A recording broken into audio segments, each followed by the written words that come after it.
আজ হরমুজ প্রণালীতে আমেরিকার 3টি জাহাজকে গুলি করে উড়িয়ে দিল ইরান, এমনই কিন্তু খবর উঠে আসছে। তো ফ্রেন্ডস, এই নিয়েই আপনাদেরকে বিস্তারিতভাবে জানিয়ে দেবো। অবশ্যই ভিডিওটি শেষ পর্যন্ত দেখবেন। তার আগে আপনাদের কাছে ছোট্ট একটি রিকোয়েস্ট করছি, আপনি যদি আমাদের এই ফেসবুক পেজটিকে এখনও ফলো করে না থাকেন তবে অবশ্যই ফলো করে নেবেন। ইরানের নিয়ন্ত্রণে থাকা হরমুজ প্রণালী পার হতে যাওয়া অন্তত 3টি কন্টেনার জাহাজে হামলা চালানো হয়েছে।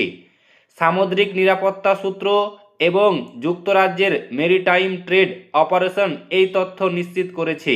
যুক্তরাষ্ট্র ও ইসরায়েলের হামলার প্রতিশোধ মার্কিন অবরোধের জবাবে ইরান ওই প্রণালী দিয়ে চলাচলকারী জাহাজগুলির ওপর বিধিনিষেধ আরোপ করেছে।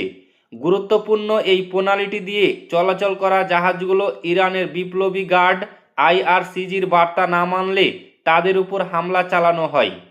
ইউকেএমটিও জানিয়েছে, ওমানের উত্তর পূর্বে লাইবেরিয়ার পতাকাবাহী একটি কন্টেনার জাহাজে গুলি ও রকেট চালিত গ্রেনেড দিয়ে হামলা চালানো হয়।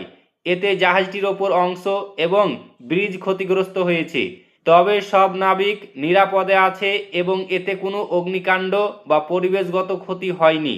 জাহাজের ক্যাপ্টেন জানান, ইরানের ইসলামী বিপ্লবী গার্ড বাহিনীর একটি গানবোট তাদের জাহাজের কাছাকাছি আসে এবং পরে গুলি চালায়।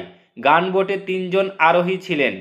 গিরিশ চালিত এই জাহাজের ক্যাপ্টেন দাবি করেন, হামলার আগে রেডিওর মাধ্যমে কোনো যোগাযোগ করা হয়নি, যদিও শুরুতে তাদের প্রণালী অতিক্রমের অনুমতি দেওয়া হয়েছিল।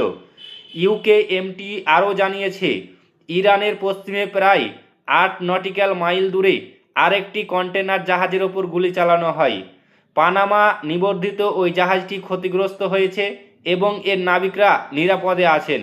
আইআরসি বলেছে, জাহাজটিকে বারবার সতর্ক করা হয়েছিল কিন্তু তা উপেক্ষা করে সেটি। তো ফ্রেন্ডস, এই ছিল আজকের বিগ ব্রেকিং নিউজ। ভিডিওটি ভালো লাগলে লাইক করবেন, শেয়ার করবেন এবং ফেসবুক পেজটিকে অবশ্যই ফলো করবেন।